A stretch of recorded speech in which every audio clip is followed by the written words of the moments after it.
ಈಗಲೇ ಚಂದಾದಾರರಾಗಿ ನಿಮ್ಮ ನೆಚ್ಚಿನ ಶೋಗಳನ್ನು ನೋಡಿ.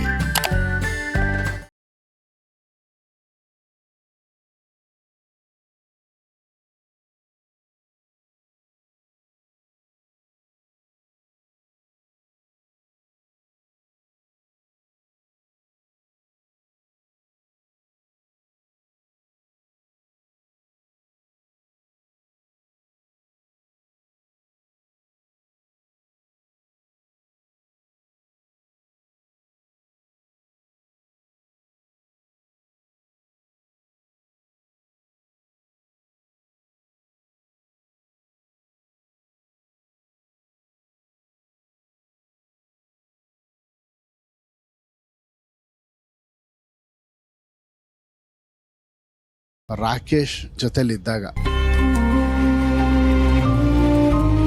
ಆ ಹುಡುಗನ್ನ ನೋಡಿದಾಗ ನನಗನ್ಸಿದ್ದು ಇವನು ತುಂಬಾ ವರ್ಷಗಳ ಕಾಲ ಕನ್ನಡ ಚಿತ್ರರಂಗಕ್ಕೆ ಬಾಳ್ಕೆ ಬರ್ತಾನೆ ಅಂತ. ಅದು ನಿಜವೂ ಆಯ್ತು. ಬಹಳ ಸ್ಪಾಂಟೆನಿಟಿ, ಅವನಿಗೆ ಆ ಸ್ಪಾಂಟೆನಿಟಿ ಎಲ್ಲಿಂದ ಬರ್ತಾ ಇತ್ತು ದೇವ್ರಿಗೆ ಗೊತ್ತು. ಕಲೆಗಾಗಿ ಹುಟ್ಟಿದಂತ ಒಬ್ಬ ಅದ್ಭುತವಾದ ವ್ಯಕ್ತಿ, ಅದ್ಭುತವಾದ ವ್ಯಕ್ತಿತ್ವ.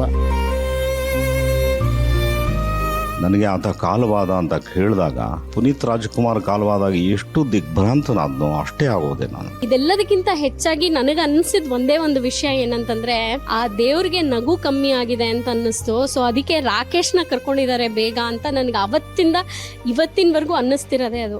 ಎಲ್ಲವನ್ನು ಬ್ಲೆಸ್ ಮಾಡದಂತ ಭಗವಂತ ಅವನಿಗೆ ಆಯುಸ್ಸನ್ನ ಯಾಕೆ ಬ್ಲೆಸ್ ಮಾಡಿಲ್ಲ ಅನ್ನೋದೊಂದೇ ನನಗೆ ಈ ಸಂದರ್ಭದಲ್ಲಿ ಬೇಜಾರು ಮತ್ತೆ ಯೋಚನೆ ಎಲ್ಲ ಆಗಿರ್ತಕ್ಕಂಥದ್ದು.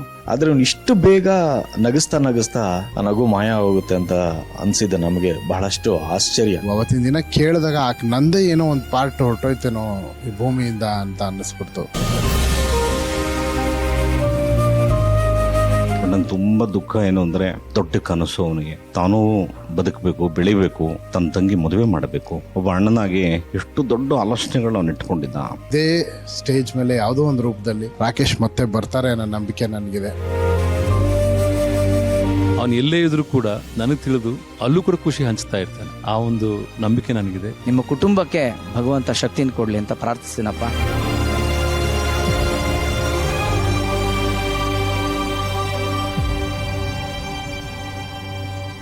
ಈ ನಗುವಿನ ಮಗುವಿಗೆ ನಾವೆಲ್ಲರೂ ಎದ್ದು ನಿಂತು 1 ನಿಮಿಷಗಳ ಕಾಲ ಮೌನಾಚರಣೆಯನ್ನ ಸಲ್ಲಿಸೋಣ ಅಂತ ಕೇಳ್ಕೊತೀನಿ.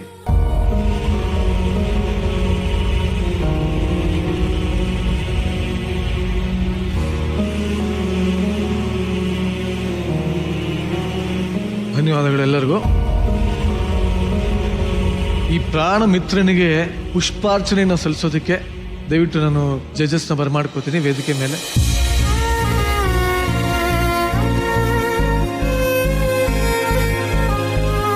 ಇದರ ಜೊತೆಗೆ ನಾನು ಈ ಸಂದರ್ಭದಲ್ಲಿ ಕಾಮಿಡಿ ಕಿಲಾಡಿಯ ತಂಡವನ್ನ ವೇದಿಕೆ ಮೇಲೆ ಕರೆಯೋದಕ್ಕೆ ಇಷ್ಟಪಡ್ತೀನಿ.